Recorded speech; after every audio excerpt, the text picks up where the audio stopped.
Les contemplations sont les mémoires d'une âme.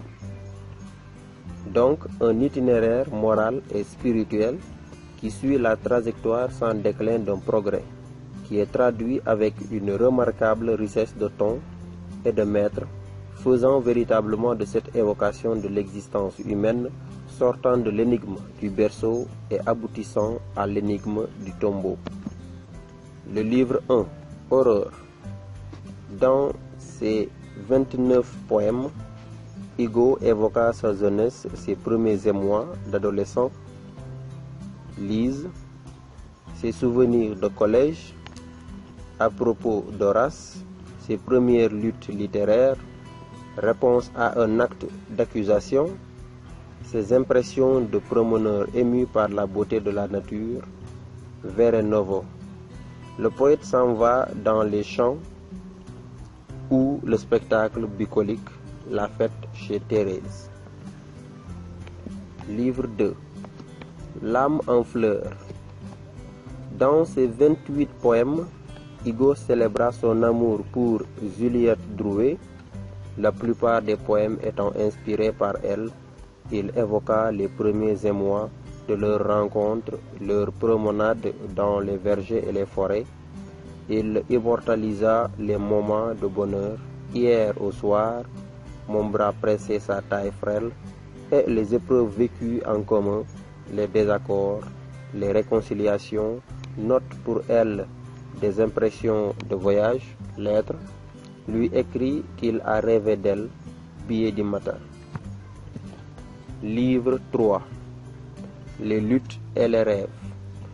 Dans ses 30 poèmes, Hugo dénonça la misère sociale et morale dont il était témoin, les scandales, la guerre, la tyrannie, la peine de mort, la source, la statue, la nature sont les poèmes qui l'illustrent. La misère des sociétés modernes, Mélancolia, le livre s'achevant par un grand poème, Magnitude par vie, qui décrit la contemplation du poète tenant par la main son enfant et sondant avec elle le mouvement des astres. Le livre 4, Pokameae, contient 17 poèmes.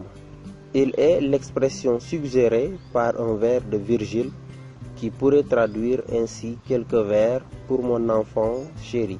Il est consacré au souvenir de Léopoldine. C'est le livre du deuil à la suite de la mort de celle-ci.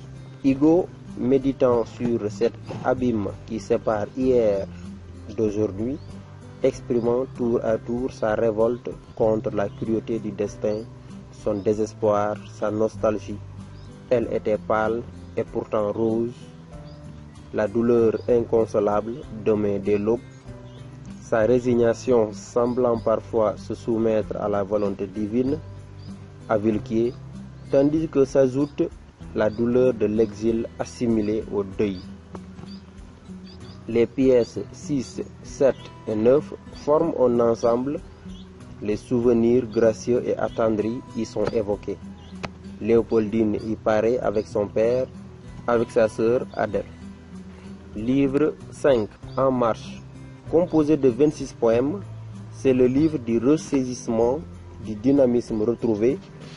Le poète en exil charasse à sa tristesse et va chercher de nouvelles raisons de vivre dans la méditation. Il s'adresse à ses amis, à ses enfants, à ceux qu'il aime et leur exprime sa vision du monde.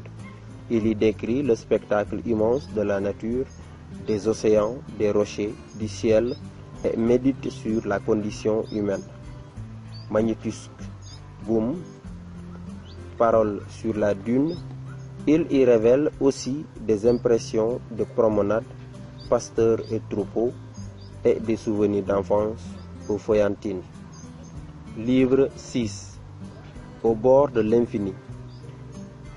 Composé de 26 poèmes, c'est le livre de la méditation métaphysique, un recueil peuplé de spectres, d'anges, de fantômes et d'esprits, contenant les visions apocalyptiques de Ibo et de ce que dit la bouche d'ombre, par lesquels Hugo se fit le premier des voyants, comme le dit Rimbaud. apte à trouver l'idéal à travers le réel transparent et affirmant le caractère surnaturel de sa fonction et de son verbe. Suite. Hésitant entre l'angoisse aurore, pleurs dans la nuit et l'espérance, spèce, cadavère, cette dernière semblant l'emporter. Le livre s'achève sur le regard d'un contemplateur triste et meurtri, mais serein.